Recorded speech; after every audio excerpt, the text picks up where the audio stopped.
Doctora Ángela María Toro, gerente de CES Hospital de Caldas, y las conclusiones luego de esta reunión con las EPS del régimen subsidiado. Bueno, las conclusiones no son diferentes a lo que siempre hemos visto desde hace ya mucho tiempo.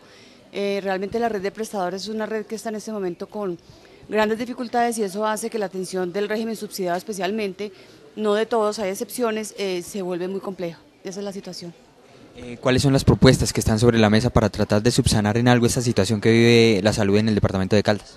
Pues la certeza de que aquí a nivel local poco podemos hacer, o sea que tenemos que llegar al nivel central porque el problema es un problema estructural, es un problema que tiene que ser solucionado desde el gobierno nacional y que en ese orden de ideas pues la idea es poder llegar a ver cómo el manejo de los recursos que supuestamente son girados a nivel central puedan ser girados a nivel local para que de esa forma puedan llegar recursos a las IPS. Particularmente al CES Hospital de Caldas, ¿cómo le ha afectado esta situación?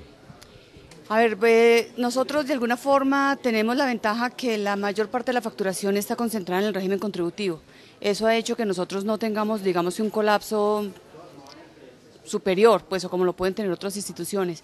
Pero de todas formas tenemos más o menos un 30% o 40% de la facturación que está en manos del régimen subsidiado y dirección territorial, que hace que sea un flujo lento, un flujo difícil y que obviamente nos pone en ciertas dificultades en la cartera. Listo. Darío Salazar Zafón, representante del grupo Medipos, ¿y cuáles son las conclusiones a las que ha llegado esta mesa luego de la reunión el día de hoy? Pues muy sencillo, no hay voluntad de mover los dineros hacia la ciudad de Manizales, están todos dirigidos hacia Bogotá, entonces ha colapsado el sistema prácticamente. Por ejemplo, en el nombre de nosotros tenemos una deuda cercana a los 2.000 millones, más o menos de 2 años, y no hemos recibido flujo de caja durante este año. Entonces, ha colapsado prácticamente el sistema en Manizales. ¿Y cuál ha sido la respuesta que les dan desde los altos mandos en la capital? No, ellos no tienen ninguna solución. Nosotros hemos abarcado, sobre todo aquí en Manizales, con Caprecon en la dirección, y dice que no tienen cómo actuar, que están amarrados porque todo está centralizado en la ciudad de Bogotá. ¿Cuál va a ser entonces esa medida que ustedes van a tomar ante esta negativa? No, nosotros en este momento no estamos entregando ya medicamentos, ya no estamos dispensando, a pesar de que los juzgados nos están exigiendo, pero nosotros no somos los generadores del gasto, entonces no podemos entregar medicamentos porque la plata se nos va a perder. ¿En esta reunión se dio alguna solución, por lo menos temporal, a esta situación? No, simplemente la Secretaría y la Dirección Territorial van a dirigirse a Bogotá a hablar con el Ministerio, a ver qué solución nos pueden dar.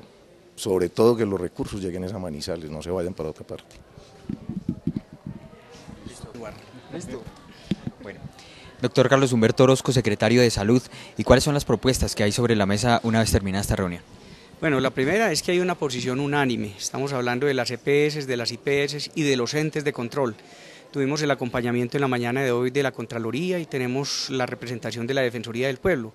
A la par también están las voces de la Personería y de la Procuraduría, todos al unísono haciendo un reclamo al Gobierno Nacional, específicamente al Ministerio de Salud, para que se den soluciones de fondo. La verdad es que ya las posiciones de comunicados y de reuniones ya no son suficientes para poder garantizar efectivamente que haya un cambio.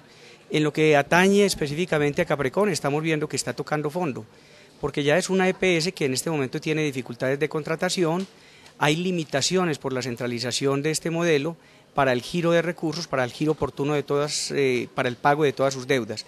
De tal manera que se va a organizar una comisión integrada por la Dirección Territorial de Salud y la Secretaría de Salud del municipio de Manizales para visitar específicamente a Caprecon y lógicamente al Ministerio de Salud con el fin de solicitar de que los recursos se giren directamente a las cuentas maestras del municipio y podamos así obtener un flujo corriente, atenuando de alguna manera entonces estas dificultades de recursos, porque la verdad es que todo se define en que hay falta de recursos, hay falta de dinero.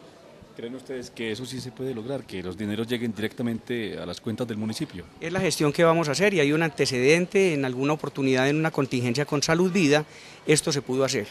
De tal manera que en este momento nosotros tenemos un giro de recurso parcial que efectivamente puede facilitar algunos pagos, pero queremos obtener de pronto un mayor volumen de recursos para poder facilitar entonces el pago directo. Cuando se habla de recursos, ¿de cuánto?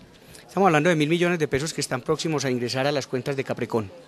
Secretario, Hay unos 50.000 usuarios de Caprecom aquí en Manizales. ¿Qué se va a hacer con ellos mientras se logra alguna solución en este tema?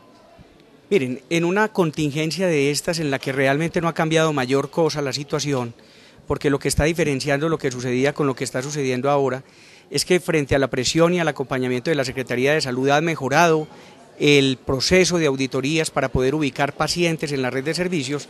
Efectivamente no vemos que cambie mayor cosa, porque finalmente está pasando lo mismo que viene sucediendo desde un año atrás. Dificultades de red, dificultades para recibir pacientes, pacientes que acceden específicamente cuando están en una urgencia vital, realmente no hay mucha variación.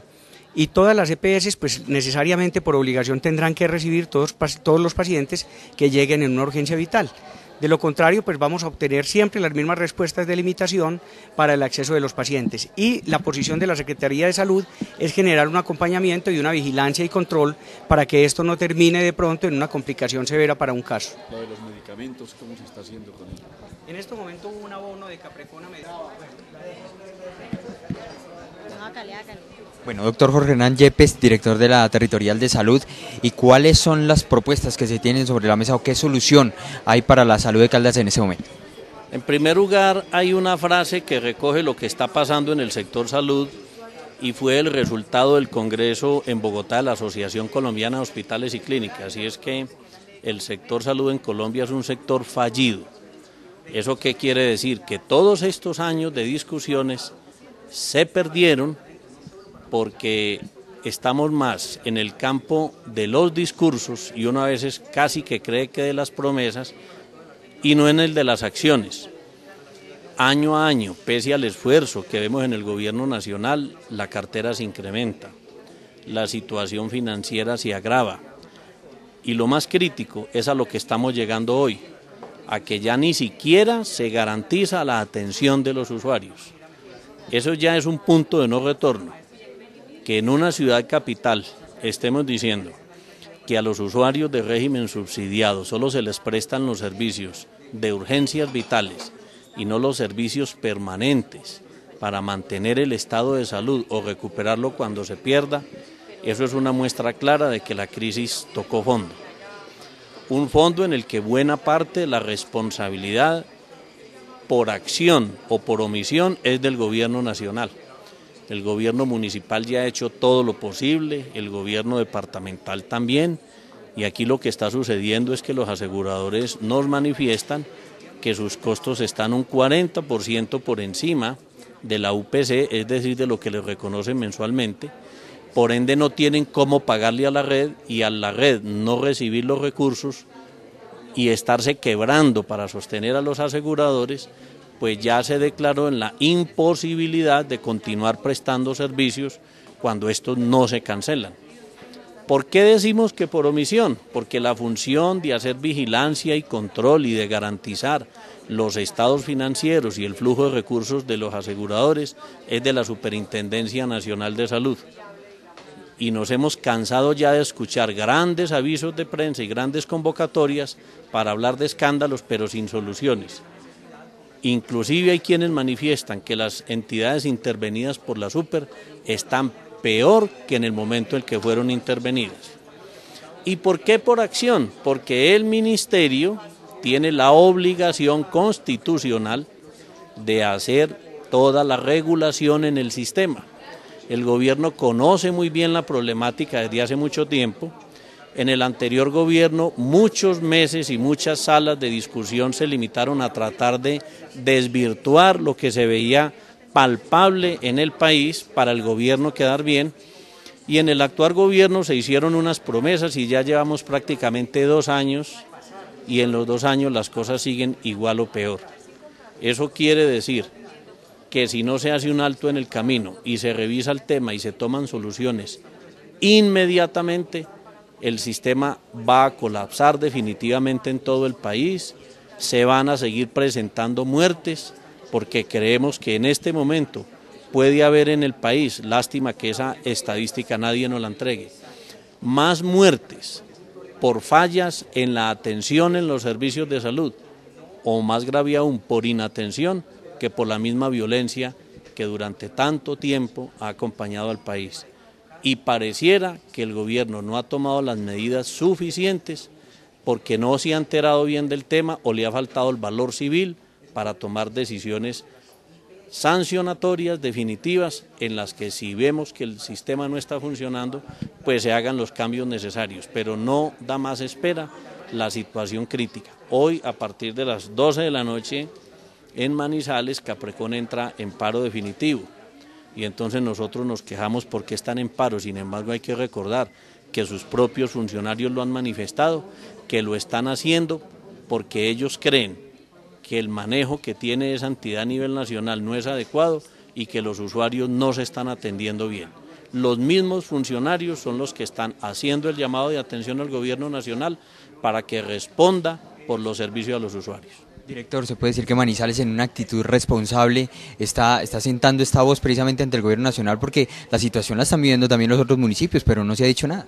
Es un llamado de alerta en el que todas las fuerzas vivas, aseguradores, prestadores, dirección local y departamental de salud, hemos tomado la conclusión y por eso estamos haciendo esta manifestación pública, que el sistema es fallido y que necesitamos medidas inmediatas del gobierno nacional, no más discursos, no más promesas, sino hechos en salud. Director, ¿cuál es la afectación de los demás municipios de Caldas con ese tema de Caprecon? Pues básicamente en los servicios de mediana y alta complejidad toda. Afortunadamente, buena parte de las atenciones de la comunidad aquí y en cualquier parte del mundo se hace en la baja complejidad, cerca del 80%, a veces un poco más de las atenciones. Pero no hay que desconocer que los servicios de mediana y alta, que son los más especializados, son fundamentales y son los que pueden aportar en un momento dado una mayor mortalidad. ¿Cuánto le debe Caprecon a la red de hospitales públicos de Caldas? Nos estaba manifestando ahora el gerente regional que la deuda puede estar ya por encima de 20.000 millones en Caldas, recursos que muchos de ellos son de vigencias anteriores, de 1, 2 y hasta 3 años, y que debió haber arbitrado el gobierno nacional. Recordemos que desde hace 3 años se hablaba de 200.000 millones con los que se iba a inyectar a Caprecon por parte del Ministerio de Hacienda, luego se habló de 120.000 y hace unos meses le giraron 60.000. Y a hoy la deuda de Caprecon, según el informe que leímos en la revista Semana, pasa de 600.000 millones de pesos a nivel nacional. Algo está pasando y hay un silencio del gobierno, sabemos que están trabajando, pero es insuficiente el trabajo interno, necesitamos medidas y soluciones definitivas, que este es un tema muy crítico y que, como les digo, nos generó ya el declarar una alerta en salud en el departamento de Caldas.